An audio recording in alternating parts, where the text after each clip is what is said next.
This space houses the main staircase of this home, but it's also the side entrance. So not only does it have to look great, it has to function well as well.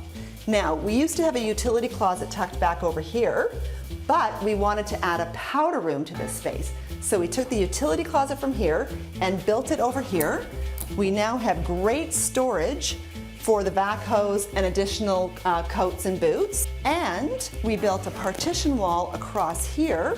And even though this was a double window, we placed the wall right in the center of that window. So we still have the light in the foyer, but we also have a window in this fabulous new powder room. We reused the existing utility door because it matched all the paneling as well as the baseboard. And you can see how it extends up beyond the door, so it disappears when it's closed. We added a lock set for privacy, and to save space, a towel bar on the door, which also acts as the handle for inside the bathroom. Chose a great wallpaper, which is really fun, and tied in the Roman blind with a black accent for its finishing touch. Very cool. Sometimes we think, like we thought as homeowners, oh, well, we can't have a powder room on the main floor. And you guys would have said, yes, you can. Right. You just need someone to plan out the space properly for you. So the space we just saw, you reworked the front entryway, Karen, and we have a look at the floor plan. If you see the floor plan in the before, it's just a foyer. It's just a foyer. So there's no, there's a utility closet up at the left-hand side, and that was it. Okay. So not enough storage, and the house did not have a main floor powder room. Yes. So my client really wanted that, you know, obviously if you can get it. Yeah. So we did a little bit of investigation. There was a a bathroom directly below in the basement. So we were able to run the stack and all the plumbing just on top of the existing bathroom in the basement. So that made it really easy. However, we did have the challenge of where to put the wall because of the window. Right. So I didn't want to have a lot of extra costs with relocating the window or closing a window. So we placed the wall where the vanity is, we placed that wall directly through the center of the window.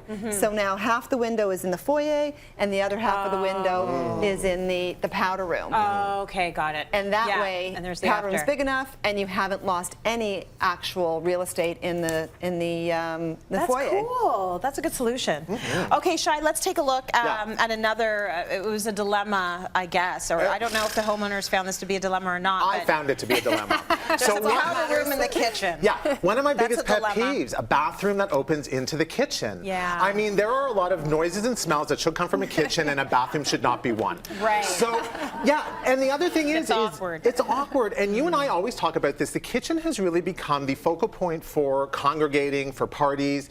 Think about it. You have a party, everybody's in the kitchen. It is so awkward when the bathroom is right there because you can hear water running to the kind of muffled noises. It's just, so let's move it. The before actually has the powder room up in the kitchen, moved it over now. And the after, thank you very much, we have it off to the side now. We've moved now the foyer and have expanded it so it's not a dedicated closed foyer. It's open, which is fine because it was in the kitchen and makes it open feel. We did have to rebrace the wall. So if you look at the photos and you see the red, that is a wall that we had to rebrace because in the before there was a beam in the ceiling, so we had to reconfigure that. That was a little bit of an investment, but when you don't have to hear and smell the things out of a bathroom in a kitchen, that is worth the investment. Absolutely. That is money well spent.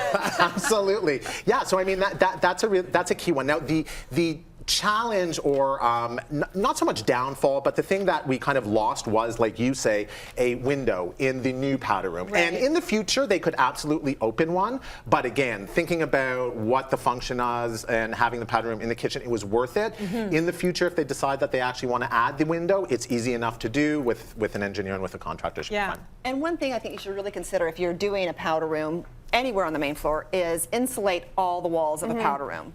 For and, sure. You know, that way sounds. Yeah. don't Yeah. transfer. Yeah. And people, But it's still that thing when you open the door and it's like quickly, and it's a bathroom shouldn't be in a kitchen. Let's just say that a bathroom shouldn't be in a kitchen. There's just so many things Right? that make that so We can awkward. list them off.